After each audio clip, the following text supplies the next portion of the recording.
আচ্ছা, প্লেন তো আকাশে উড়ে, পানিতে বিমান চলতে দেখেছেন? আজকে আসুন সেই গল্পটাই শুনি। সি প্লেন বা নৌবিমান হলো এমন এক বিশেষ ধরনের বিমান যা জলরাশির উপর নামতে এবং জলরাশি থেকে উঠতে সক্ষম। আধুনিক পরিবহন ব্যবস্থার এক বিস্ময়কর সংযোজন এই সি প্লেন, যা স্থলভাগের রানওয়ের অভাব পূরণ করে বিশাল জলরাশিকে ব্যবহারের সুযোগ এনে দিয়েছে। এটি মূলত দুটি শ্রেণীতে বিভক্ত: ফ্লোট প্লেন এবং ফ্লাইং বোট।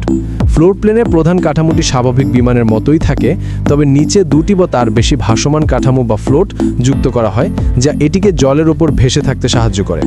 অন্যদিকে ফ্লাইং বোটের ক্ষেত্রে বিমানের মূল কাঠামোটি নৌকার মতো তৈরি করা হয়, যা জলের ওপর ভাসার কাজ করে।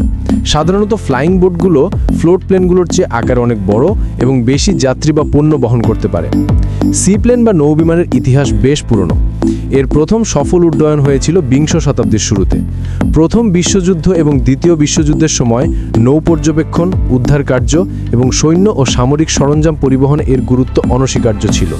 যুদ্ধকালীন প্রেক্ষাপটে দ্রুত যোগাযোগ এবং দুর্গম জলপথে পৌঁছানোর জন্য এটি একটি অনিবার্য মাধ্যম হিসেবে কাজ করেছে। দুই বিশ্বযুদ্ধের মধ্যবর্তী সময়, বিশেষ করে 1930 এবং 1940-এর দশকে আন্তঃমহাদেশীয় যাত্রী পরিবহনের জন্য ফ্লাইং বোট অত্যন্ত জনপ্রিয় ছিল।